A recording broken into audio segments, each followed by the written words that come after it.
I am an American soldier. I'm a warrior and a member of a team. I serve the people of the United States and live the Army values.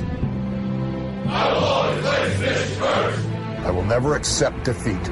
I will never accept defeat. I will never quit. I will never leave a fallen comrade. I am disciplined. I am disciplined. Physically and mentally tough. Trained and proficient in my warrior tasks and drills. I always maintain my arms, my equipment, and myself. I am an expert and I am a professional. I stand ready to deploy, engage, and destroy the enemies of the United States of America in close combat. I am a guardian of freedom and the American way of life. I am an American soldier. I am an American soldier. I am an American soldier. There's strong, and there's Army Strong. See what it takes at GoArmy.com. Sometimes riders feel lost, unsure why a passage may not be working. It takes another set of eyes to help us nurture our writing into full maturity. At Black Wolf Editorial Services, we strive to enable writers to develop and grow, offering manuscript critiques and line edits through a mentoring editorial style. We also offer assistance on generating a writer's bio for your websites. Black Wolf Editorial Services, nurturing your writing into maturity. For a full list of services, visit blackwolfeditorial.com.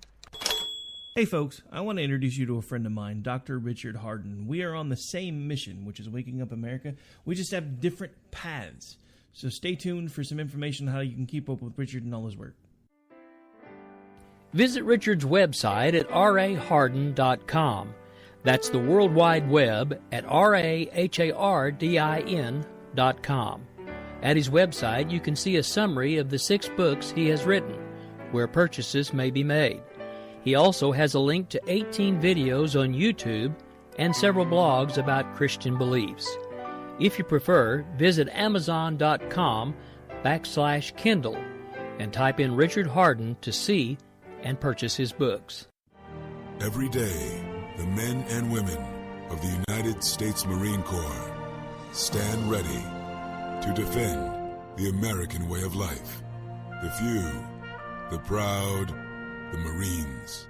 The following message contains a special offer for listeners of this station. Are you a man over 40? Are you constantly looking for the nearest bathroom? Do you wake up multiple times a night to use the bathroom? Right now, Perfect Prostate is sending out free bottles of their groundbreaking new formula to listeners of this station. Perfect Prostate Formula was developed by medical doctor Mitchell Fleischer, and its ingredients have been clinically studied to reduce your frequent nighttime bathroom visits and promote healthy urine flow. Right now, preferred customers get their first bottle of Perfect Prostate absolutely free. There's nothing to lose. Perfect Prostate is guaranteed to reduce that constant urge to use the bathroom, especially at night, and promote healthy urine flow. Don't wait. Call now for your free bottle. Just pay shipping and processing. Dial 1-800-675-0251. That's 1-800-675-0251. Supplies are limited. One free bottle per household. Call now. Dial 1-800-675-0251. That's 1-800-675-0251.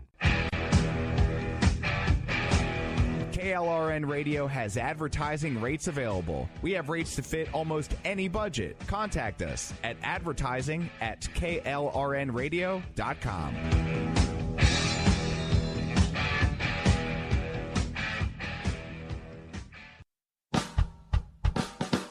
You're listening to the Spark Radio Network, internet radio like you've never heard before. Innovation, creativity, and imagination are all said to begin with a spark. So fasten your seatbelt and take the ride of your life and listen for the spark. You are listening to KLRN Radio, where liberty and reason still reign. My name is Jessie. I'm a United States Special Forces widow. This gives me a unique perspective on the world around us. If you're willing to listen, I'll tell you how I see it, and I won't pull any punches. This is my POV, which stands for point of view.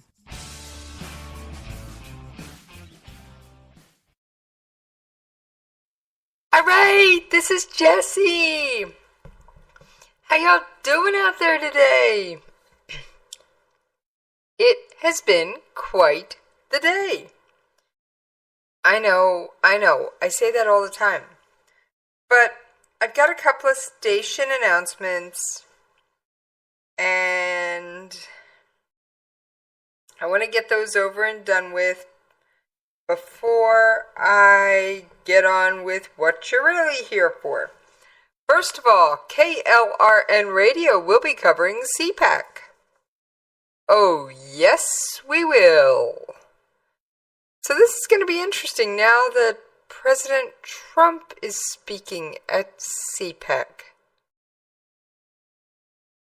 Who knows? It's going to be amusing. I've never been to CPAC before. All right. Scott Harvath, I have not forgotten you and your fight. And for those of you who don't know what I'm talking about, if you're a regular listener to this show, you darn well know what I'm about to say. Scott Harvath is a retired NYPD Sergeant 9/11 first responder fighting stage 4 esophageal cancer. So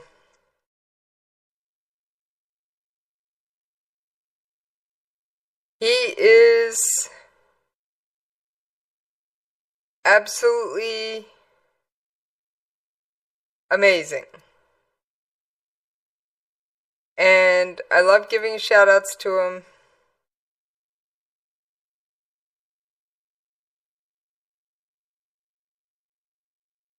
So, who knows?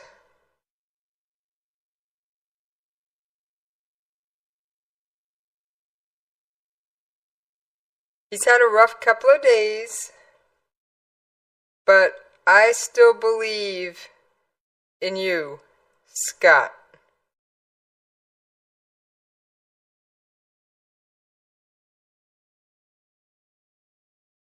So, you're going to fight to the end of the end of that cancer, and I know it.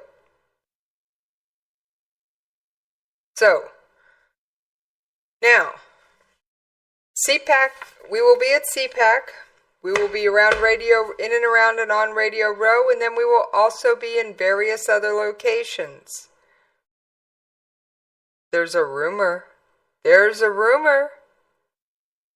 Station manager Ann may be there. Now that's not been confirmed. That's a flat out rumor. I know I'll be there. I know the Rowdy Rick Robinson will be there. And Dan Wright's supposed to join us at least part of the time. So this is going to be quite the... And Susan Swift will be there, but she's not media credentialed. She's going to be there as a participant. So your KLRN Radio crew, yes, I'm going to CPAC, even though I don't cover military stuff.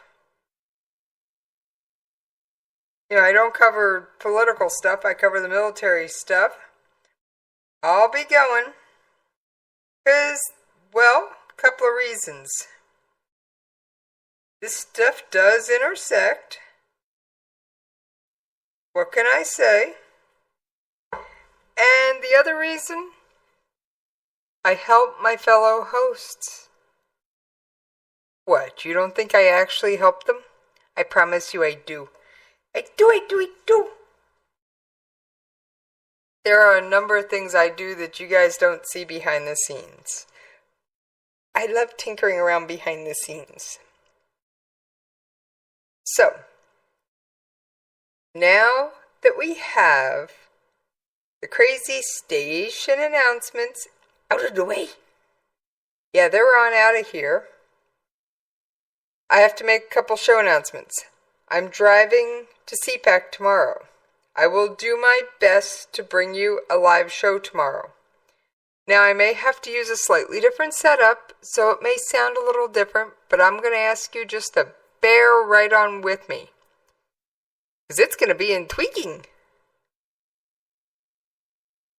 Let's see, what else do I have to say on that topic? Who knows what setups we're going to be using? I'm going to ask you to bear with us. We are going to try and bring you the highest quality audio we can get. So I can't make any promises. But we will do our best for you. We always do. And I'm going to say, even if that means we don't broadcast something the second it happens, but that we bring it to you just slightly tape delayed so we can edit it, but you have a better listening experience, that's what we're here for. Alright. What the UAV is the title of my show. Oh yeah, that's the show prep. Oh yeah, that's a stack of it. How I got an upside down article in here is a mystery, but I'll probably just flip that one on around and we'll just move right along. Dash has been using UAVs again. What's a UAV? No, it's not a UFO. UAV, unmanned aerial vehicle. Oh, yes.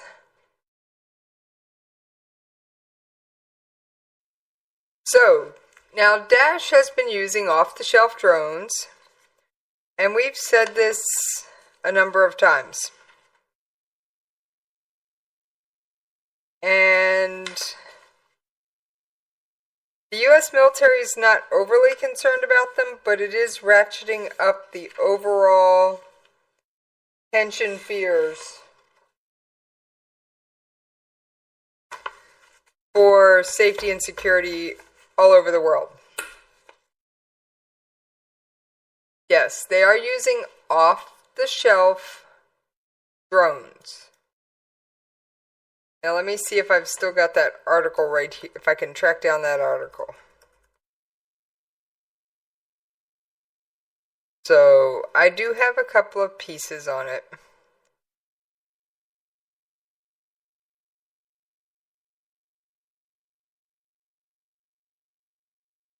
Alright, so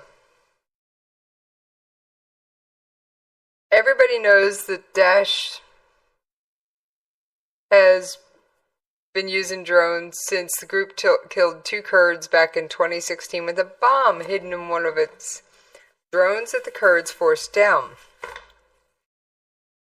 In other words, art of deception. Art of deception. Now, if you've followed them online at all, you know creativity, deception, and all those things are right up there with what they do on a regular basis.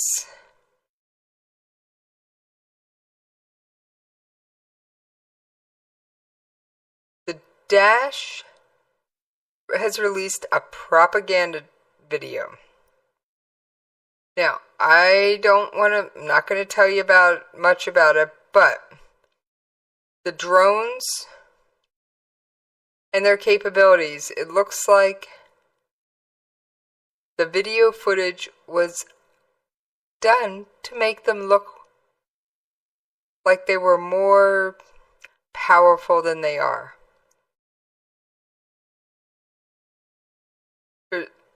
So, in fact, we have captured internal documents produced by Dash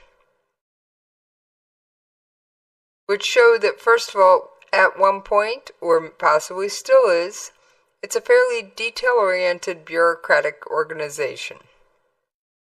A hideous organization, but they are an organization. Dash drone activity appears to be no exception. 2 forms found within the collection of documents were standardized drone use reports that have been filled out by Dash drone operators after they'd completed their assignments. Dash drone unit conducting these missions falls underneath the Abu Bara bin Malik Brigade, and that these incidents occurred in different provinces. So, it's a standardized 4-page form. Drone Raiders were asked to provide the following detail about their mission. Type of mission, 6 preset options. 2 indicated weaponized drone missions, such as bombing an explosive plane. And the others were 2 were training, and there were also things about gathering an intelligence. There was a number of options. A checklist appears to have been designed to help the drone operators conduct pre- and or post-mission confirmation of the functionality of their systems and equipment, to include bomb ignition systems, bomb igniter remote control. The third is a checklist of tools and devices in the operator's quote-unquote tool case. The last page of the form asked the operators to note whether their mission had succeeded or failed. It also provided space for the operator to write notes, such as lesson learned, interesting events, successful events. One of the documents collected in this intelligence gathering suggests that the drone program was given a certain level of priority. A document signed by the Wali of Wayat al-Jari requested on October 4, 2015, that the Committee of Military Manufacturing and Development, quote-unquote, provide the brothers in the aviation brigade, all of our wilala with whatever they need from you. Yes, so they put a lot of stock on that drone campaign. Documents in the collection confirm and add color to the findings the CTC made in October about the nature of Daesh's drone activity. Now, Daesh is one of 4 terrorist organizations known to have a drone program. A real, bona fide drone program. Not, hey Charlie, you got a drone, can we borrow it to blow something up? But a real one. Daesh had plans to use its drones as attack weapons and many other things.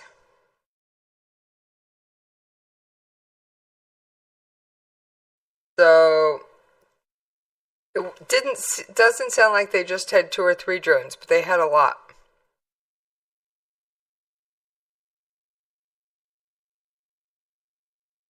The purchase list reveals that the requisition and acquisition and purchase list reveals that Daesh drones are not that sophisticated, but we do know this group is very DIY minded. I mean, Daesh has acquired predictable items, GoPro cameras, memory cards, GPS, digital video recorders, extra propeller blades. So they were trying to secure, protect, encrypt, and beef up their drones. So servo motors, which can be used for a variety of drone-related tasks, can also be used to facilitate a release mechanism, like the release of ammunition from a Daesh drone. And that's something, unfortunately, they've become fairly proficient with.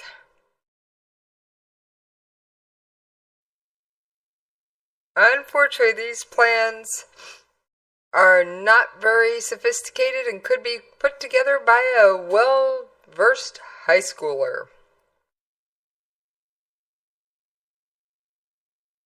So that is something to keep in mind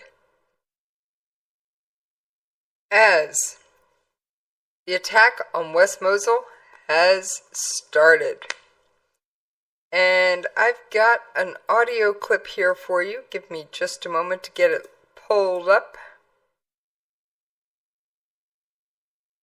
I've always got audio clips for you. Well, almost always.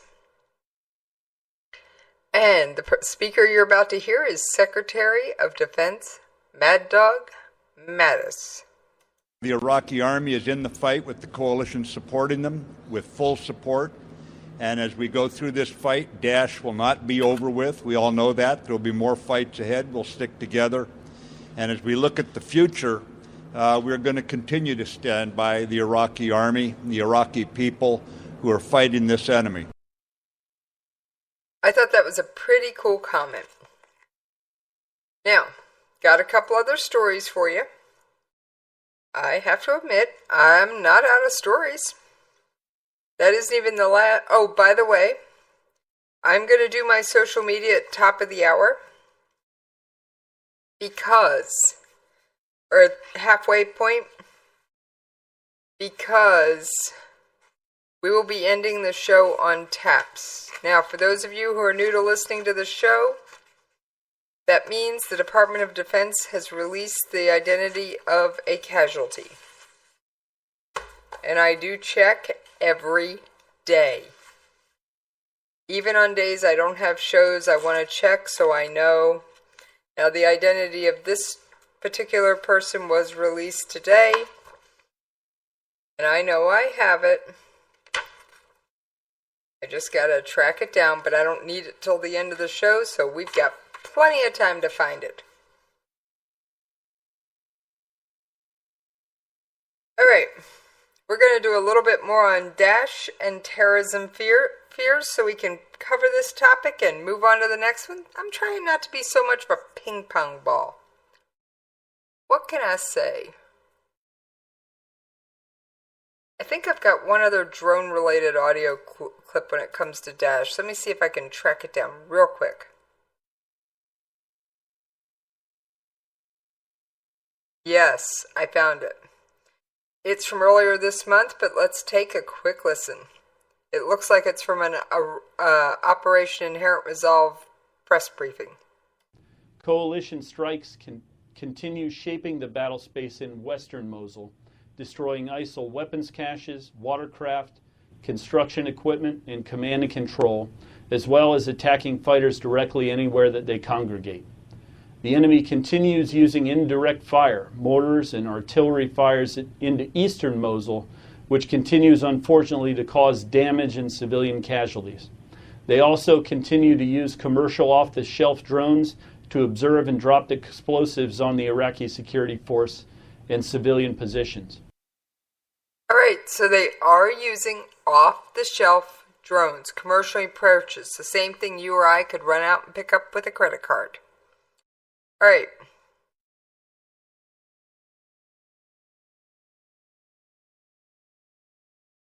Pentagon officials have repeatedly said that the Daesh drones have scant military significance and will not affect the Iraqi government's timetable for recapturing Mosul.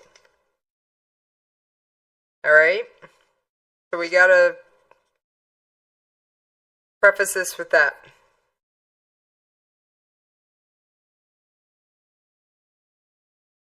The threat to troops is serious enough to prompt U.S. and Iraqi commanders to issue warnings to soldiers near the front lines. But a far bigger worry, according to unnamed U.S. officials, is the potential for future attacks against civilians.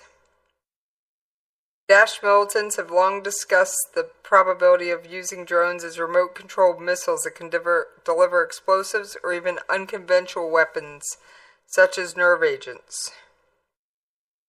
In recent weeks, the notion of terrorist drones has moved a step closer to reality, according to a number of terrorism experts, by the way.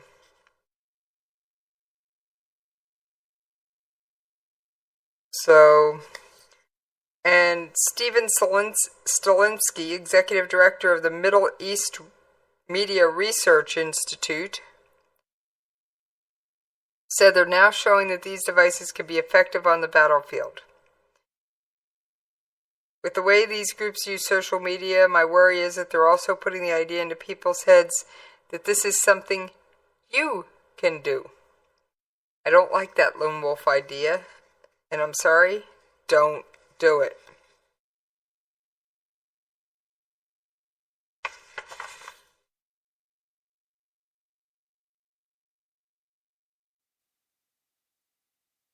As recent as a decade ago, drones were the province of a few advanced industrialized countries, with the USA leading the charge.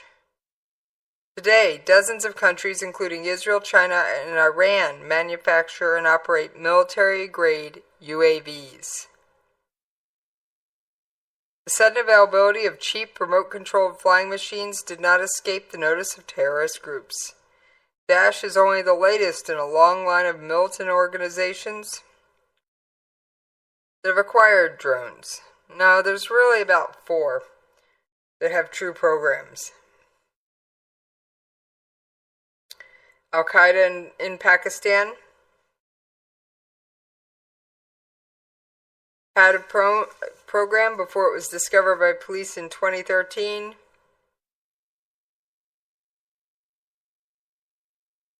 And in 2014, Daesh began using drones to gather intelligence and to document the effects of suicide bombings.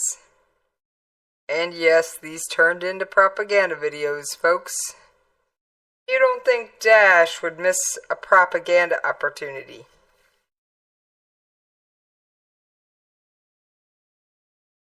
So, there was even a workshop discovered in East Mosul where workers were attempting to manufacture drone parts from scratch. Homemade wings and fuselage parts, as well as electronics, camera controllers, and gyro sensors used to control flight, were on hand. Similar factories built to modify commercial drones have been found in liberated parts of Mosul, all pointing to an increased use by Daesh of weaponized drones. The group initially flavored small helicopter-like drones with 4 rotors and sufficient heft to carry a small bomb. That's usually something like a mortar shell. When Iraqi troops captured drone facilities in Mosul earlier this year, they discovered scores of documents detailing an elaborate procurement system for purchasing aircraft parts, as well as extensive procedures for altering and testing the equipment. So yes, they are trying to procure and enhance the performance of their drones.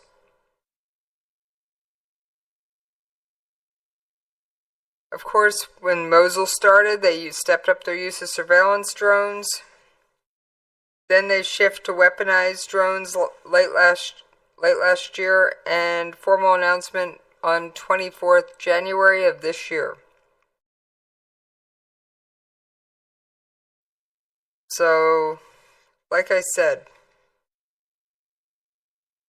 drone attacks have unfortunately become a threat for residents of eastern Mosul. And regardless of how many drones they actually have, unfortunately their supporters were roused by the fact that they have drones. And a post on the Telegram messaging site called "The Early Attacks a Drop in the Sea."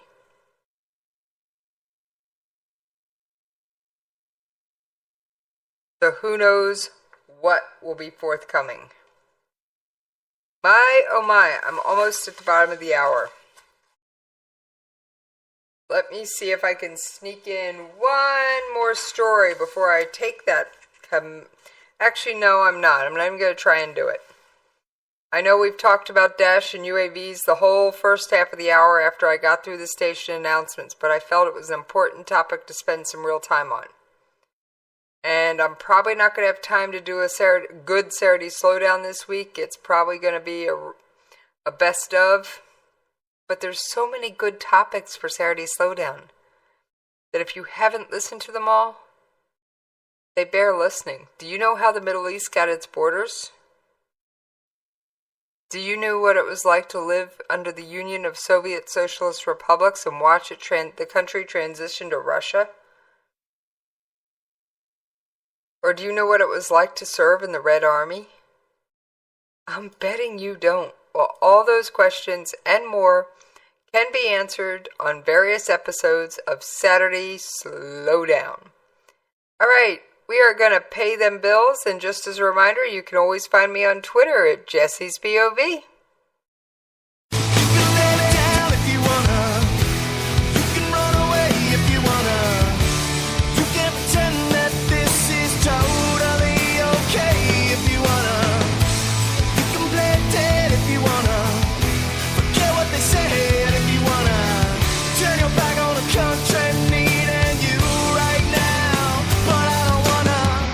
In these uncertain economic times, you've got to do whatever you can to save money. One of our biggest expenses can be our cars, especially when unexpected repair bills hit. Not anymore. If you own a vehicle with less than 130,000 miles, is less than 12 years old, has a warranty about to expire, or even no warranty at all, you could stop paying for car repairs. Roadside assistance, towing, and rental coverage are all included. Don't wait for the next repair. Make one free call right now to see if you qualify. If your vehicle is less than 12 years old, has less than 130,000 miles, even if it's out of warranty, paying for car repairs can become a thing of the past. Call us right now and get your car protected before your next repair bill hits. Get protection and no more repair bills. Call 800-696-1030. Again, 800-696-1030. That's 800-696-1030. 800-696-1030.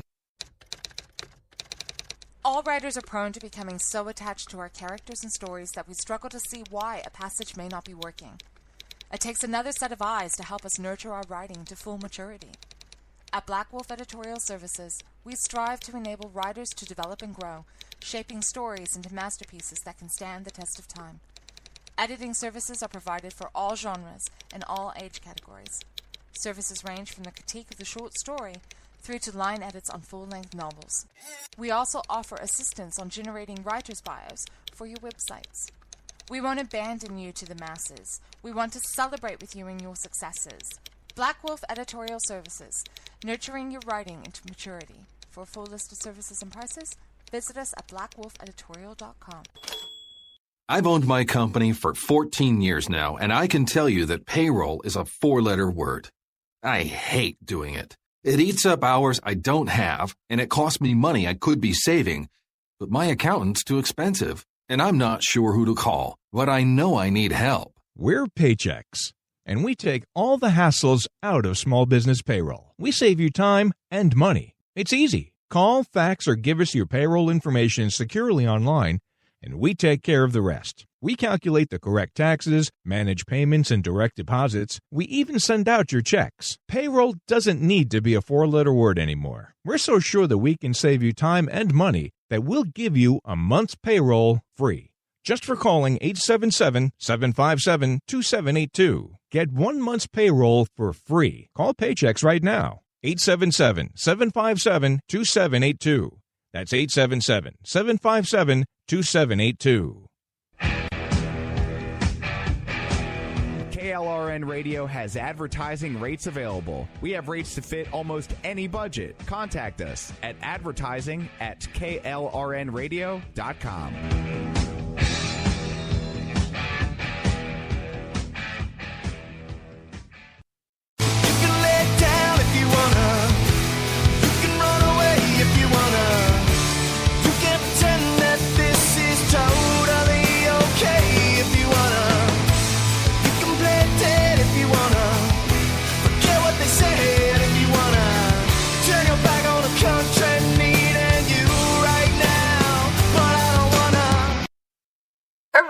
Thank you for hanging in there with me over that commercial break. Now, I got a couple of more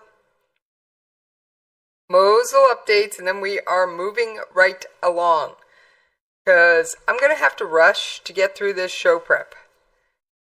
And I'm going to do my best to bring you a live show tomorrow night. I can promise nothing at this point, because I may be having to undergo security background stuff for CPAC.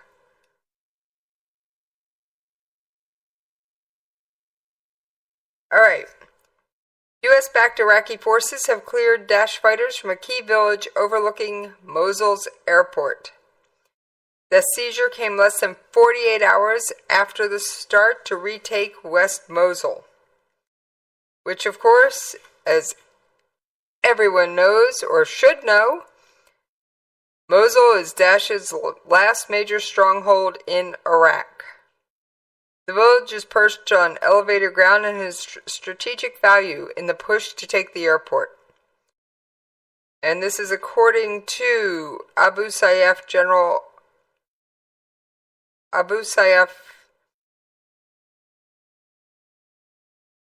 Abdal Amir Ya Allah. village of Abu Sayyaf. And General Abdel Amir Yar Allah said that the Interior Ministry's Rapid Deployment Force has seized, quote-unquote, complete control of the village. We've been told by our sources inside Mosul that Daesh has sabotaged the airstrip there to prevent its use. And just to the west of the airport is the Ghazlani Army base, which has been used by Daesh in the past and is also one of the offensive's objectives in the primary stages of the operation. On the first day of the new offensive, Iraqi federal police forces say they killed 79 militants and destroyed weapons facilities and regained control of 10 villages. Alright. Well, Mosul isn't the only place with a drone issue. Tehran wants to head it off at the pass.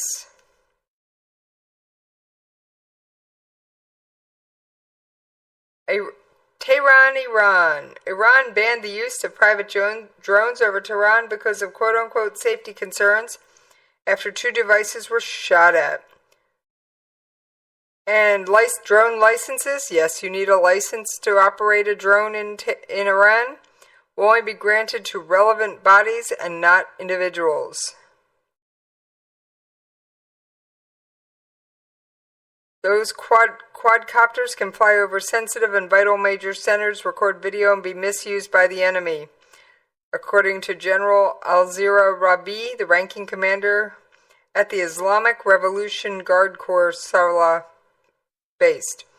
Rabi, in an interview with Tasnim News agency, said that drones have caused security, social, and psychological concerns. So, who knows? Groups involved in cultural or sports activities can apply for permission to fly the remote-controlled drones through the Islamic Republic of Iran Broadcasting or Ministry of Sport.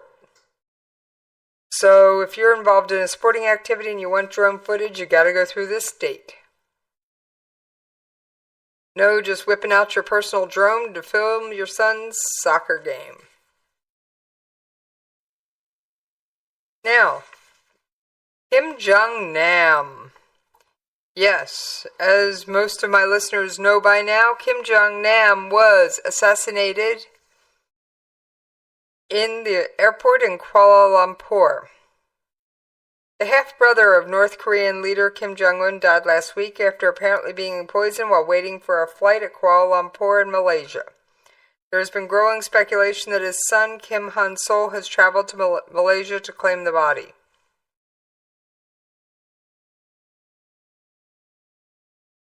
While Malaysia says the current cause of death remains unknown, laboratory tests are still being awaited. The post-mortem examination showed no evidence of a heart attack and no puncture wounds were found on Mr. Kim's body.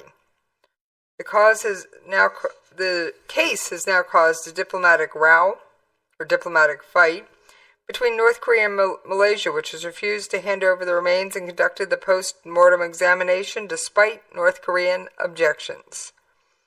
In the early hours of Tuesday morning, heavily armed police arrived at the hospital at Kuala Lumpur, followed by several unmarked vehicles.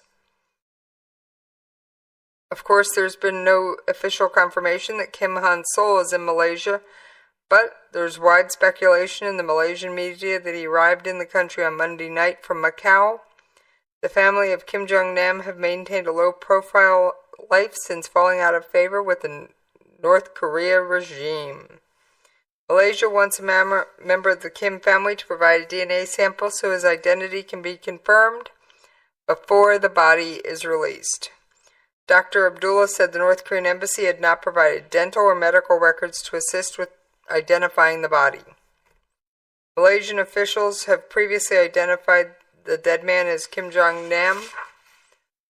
Meanwhile, harsh words continue to be traded between Malaysia and North Korea. Malaysia says it's insulted by comments from North Korea's ambassador Kang Chol, who accused Kuala Lumpur of a cover-up.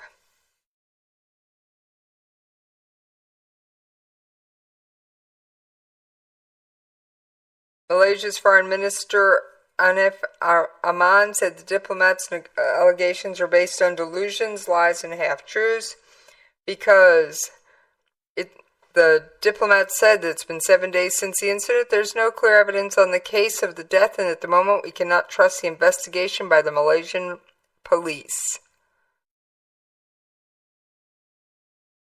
And he also says it only increases doubt that there's someone else's hand behind the investigation. Kim Han-sol is the eldest son of Kim Jong-nam and known for his open-minded views. Born in Pyongyang in 1995, before moving to Macau in the early 2000s, he later studied at an international school in Bosnia and a university in France. He has called his uncle Kim Jong-un a dictator. He openly calls for reunification between the two Koreas and hopes to return to the north to make things easier for his people. So far, 4 people have been arrested in connection with the killing, identified as being from North Korea, Malaysia, Indonesia, and Vietnam. And at least 4 additional North Korean people are being sought by investigators. There is no definitive evidence that Pyongyang was behind the killing, and they have yet to issue an official statement. South Korea, of course, accused the North of orchestrating the incident. And as I've said, and you've heard me say on this show, I'm not so sure Kim Jong-un has as strong of a hold on power as he thinks he does.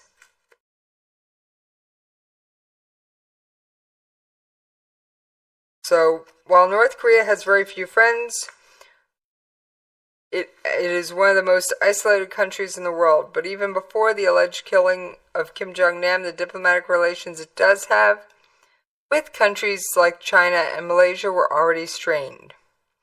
Much of the world believes North Korea ordered the hit on Kim Jong-un's half-brother, and experts say that could further alienate the country from the few allies it does have. And there is a video available online of Kim Jong-un's half-brother being killed. So this is turning into a debacle. North Korea continues to work on nuclear missile development program with the intention of having a direct nuclear strike capability on the United States. The latest UN sanctions restrict the export of coal from North Korea, which is the regime's biggest source of hard currency. China has also said it would impose a ban on North Korean coal for the rest of the year. And this should put the world on high alert. And Donald Trump has been warned by experts not to issue empty threats or bluffs. If he threatens North Korea, he has to be ready and willing to back it up. And the last thing I want to see is our commander-in-chief have another Syria red line moment like our previous president. Obama said that the use of chemical weapons would change his calculus and drew a line in the sand. Yet, when there was proof that Syria was using chemical weapons, nothing was done. Nothing.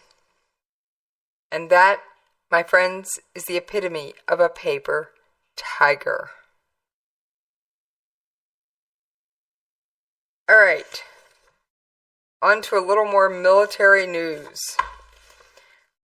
The aircraft carrier strike group led by the USS Carl Vinson was conducting naval and aircraft operations in the South China Sea this week. Oh yes, and it's the first to challenge Beijing's expansive maritime claims to the waters since Donald Trump took office. The U.S. Navy announced the operations that began on February 18th while describing them as routine, while Chinese state media quickly called the warship's freedom of navigation activities a threat to China. Could have written that press conference.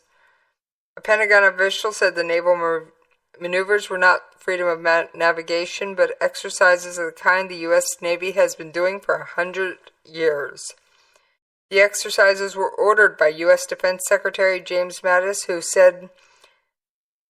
said to be concerned that a lack of regular U.S. naval and air maneuvers at sea has undermined regional stability. The carrier operations put Beijing on notice that the new president will likely continue U.S. policy to seek to bolster regional allies that are becoming recently alarmed at China's assertiveness in the region. Just as a reminder, China claims pretty much all of that sea, says it's ours and you can't even fish in it, you can't swim in it, you can't do anything in it. And it was taken to the International Arbitration Court, and guess what? Their claims were shot down, saying, China, you don't own all that. And remember, China has also built artificial islands, and they've militarized them. They have military bases and landing strips and all kinds of things. Mattis is a strong believer in Trump's peace through strength policies. He's likely to abandon the previous administration's policy of seeking to avoid upsetting China that led to a decrease of freedom of navigation operations in the South China Sea. Mattis made clear in policy questions posed during his confirmation by the U.S. Senate that China's activities require bolstering regional allies in Southeast Asia. China's behavior has led countries in the region to look for stronger U.S. leadership. He stated, adding that once in office he would seek to strengthen alliances and review U.S. military capabilities in the region. And if you recall, his first official overseas trip was to South Korea, followed by Japan. And Secretary of State Rex Tillerson's on the same page and said he promised that the United States would block China from further militarizing the islands. In addition to the Vincent and its warplanes, the guided missile destroyer USS Meyer is taking part in the South China Sea operations. Strike aircraft that will be flying over the sea include the FA-18 Super Hornets helicopters and electronic warfare jets.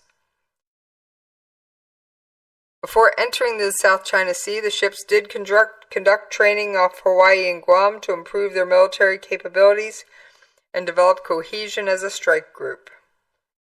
The training completed over the past few weeks has really brought the team together and improved our effectiveness and readiness as a strike group, said Rear Admiral James Kirby.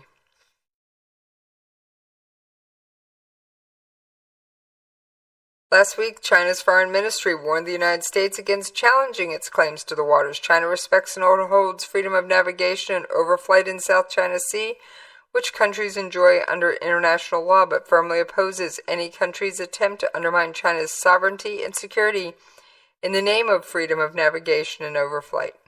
On Sunday, Global Times, and often used as a mouthpiece by China's Communist Party, said the deployment of the USS aircraft carrier, the Carl Vinson, to the South China Sea on Saturday is a military threat to China.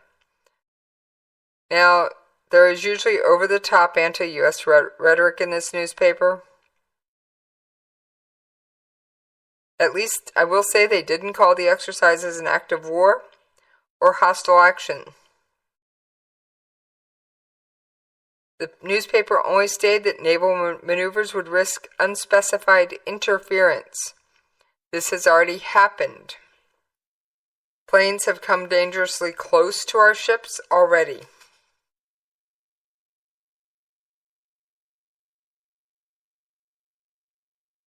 So there's a lot going on.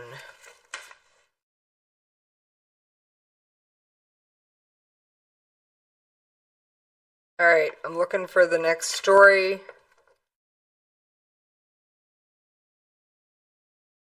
I know I've just got so many on certain topics that I've already covered. Here's a good one. And this one's real short.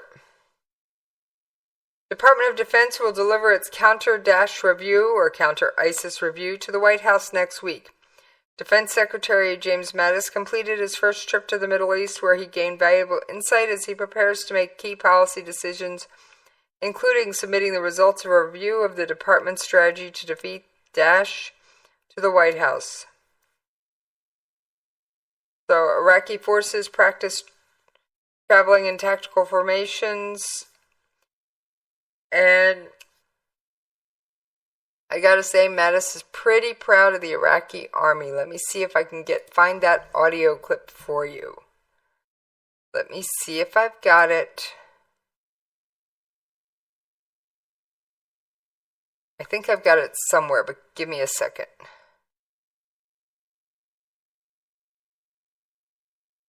It's gonna take me just a second to load it and prep it, okay? Okay.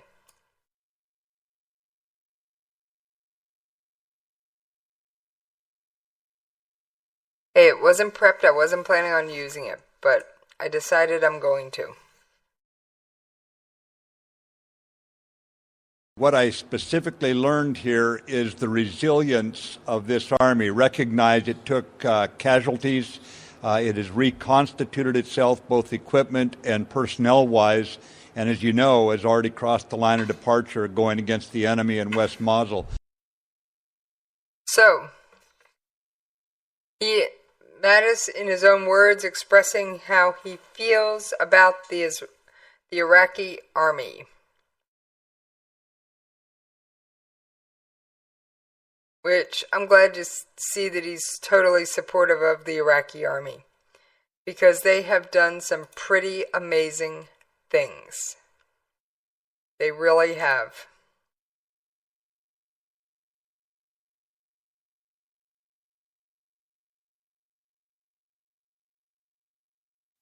All right. Israel. Yes, I've got an Israeli story. I don't come up with many of them, but I got one this time, so we're going to talk about it. Okay? Okay.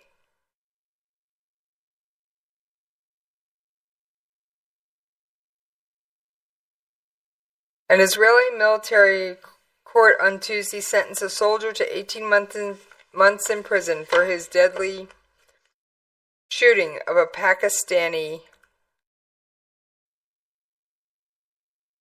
wounded Pakistani attacker who lay on the ground. And many called this an execution. And I have to say, I kind of agree with him. He should not have done what he did. He really shouldn't have.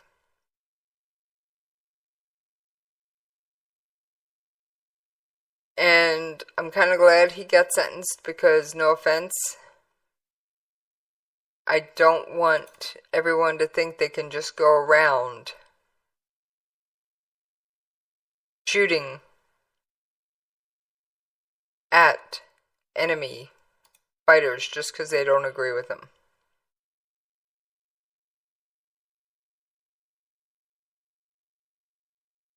So,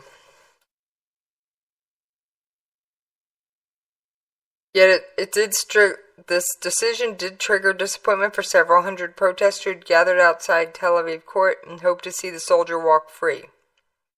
Sergeant Elor Azira is going to start serving his term on March 5th, and politicians immediately called for him to be pardoned.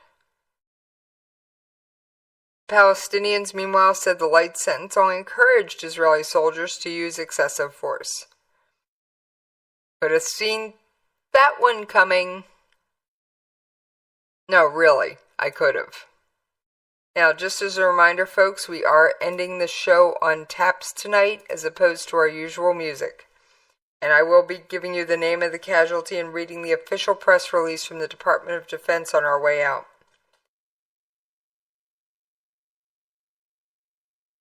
So, Fatah al-Sharif, an uncle of the slain attacker, said the sentence was too light, it's not a punishment, and that this will encourage others to do the same. So, and he was caught on cell phone video. Now, I have to say, I don't approve of what he did, but I do approve of the fact that he was sentenced. So, and senior military commanders have said his actions violated military procedures. Military is compulsory for Israel's Jewish majority, and there's widespread sympathy for soldiers, since virtually every family member who is serving or has served. Prime Minister Benjamin Netanyahu initially defended the military, later softened his position and called Azira's parents to console them. After the verdict last month, he called for Azira to be pardoned.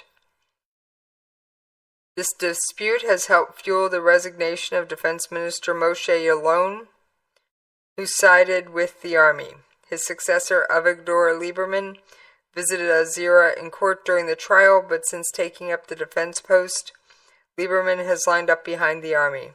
On Tuesday, he asked the public to respect the sentencing and urged all sides to do what is necessary to put an end to this affair.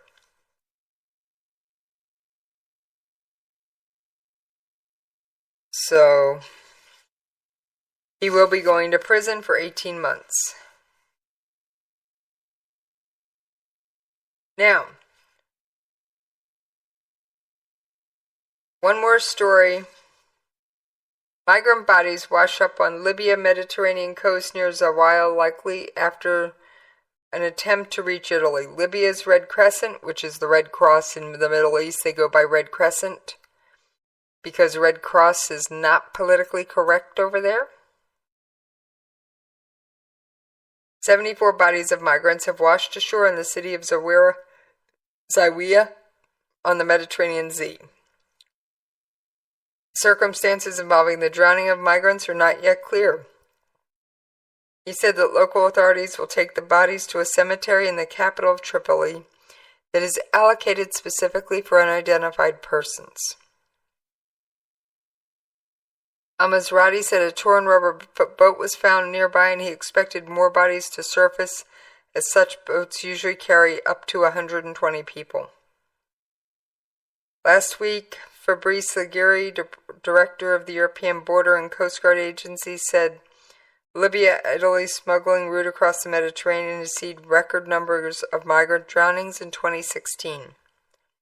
According to Laguirre, migrant deaths along the central Mediterranean route stood at 4,579 for last year, which still might be much less than the true loss of life.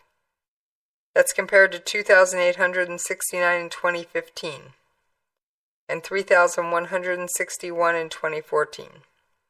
There is little sign of the surge abating even during wintertime.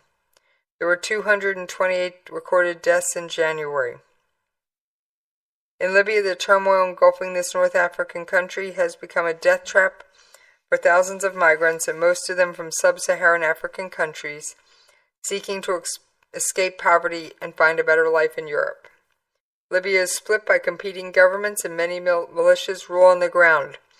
Many of them profit from smuggling and human trafficking. And of course, if you recall, our friend's Daesh has carved out a stronghold in the country's north. Alright. I thank you for listening tonight. As always, you can find me on Twitter at Jessie's POV, and you can hit me up at the station at Jessie's POV at KLRNRadio. Once I conclude the reading of this press release, I will go straight to taps, and at the conclusion of taps, I will end the show. The Department of Defense announced today the death of a soldier who was supporting Operation Inherent Resolve. PFC Brian P. O'Diorn of Ware, Massachusetts, died February 20th in Al-Anbar province, Iraq, from non-combat related incidents. The incident is under investigation. He was assigned to the 2nd Battalion, 82nd Field Artillery Regiment, 3rd Brigade Combat Team, 1st Cavalry Division, Fort Hood, Texas.